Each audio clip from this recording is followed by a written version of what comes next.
사람들은 가시가 무성한 선인장을 볼 때마다 선인장에는 왜 꼭 가시가 있어야 하는지 의문을 갖습니다. 그러나 선인장에는 가시가 반드시 있어야 합니다. 가시는 선인장을 보호하는 방어용 무기입니다.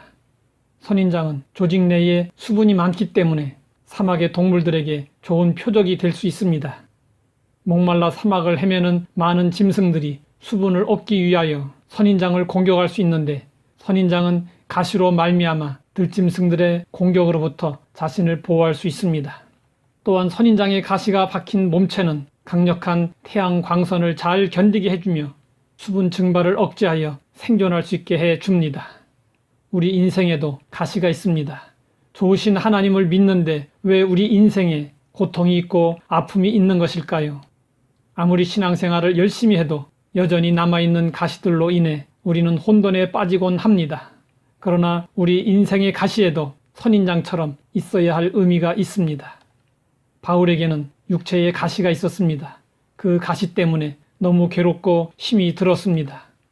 성하지 못한 몸으로 불편을 겪으면서 사람들에게 조롱을 받아가면서 주님의 일을 하기보다는 건강한 몸으로 힘있게 당당하게 일을 하고 싶었습니다. 그래서 바울은 하나님께 가시를 제거해 달라고 3번씩이나 간구했습니다. 그러나 하나님은 가시를 없애주시지 않으시고 내 은혜가 내게 족하도다 라고 응답하셨습니다. 바울은 가시로 인해 하나님을 의지했습니다. 가시 때문에 육체는 괴로웠지만 가시 덕분에 바울은 자만하지 않았고 범사에 하나님을 의지했습니다. 바울은 가시 덕분에 온전해질 수 있었고 가시 덕분에 하나님의 능력이 머물게 되었습니다. 그래서 바울은 고백했습니다. 그러므로 내가 그리스도를 위하여 약한 것들과 능력과 궁핍과 박해와 곤고를 기뻐하노니 이는 내가 약한 그때의 강함이라. 우리에게도 평생을 따라다니며 괴로움을 주며 인생을 괴롭게 하는 가시가 있습니다. 그 가시가 육체적 핸디캡일 수도 있고 정신적인 어떤 문제일 수도 있고 풀리지 않고 꼬여있는 인간관계일 수도 있습니다. 그러나 하나님 안에서는 그것들이 오히려 유익할 수 있습니다.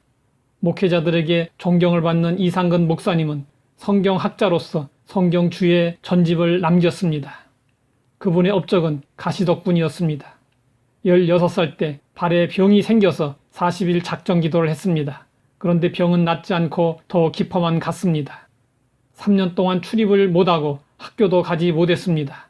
검정고시로 고등학교 졸업은 했으나 대학 진학은 엄두도 낼 수 없었습니다. 바깥 출입을 못하니까 늘 집안에서 성경을 보태서 읽다 보니 외우다시피 했습니다. 그런데 이것이 후에 성경을 교수하면서 주예를 쓰는데 큰 도움이 되었고 성경학자가 되는 원동력이 되었습니다. 이 목사님은 60년 동안 고통을 당했습니다.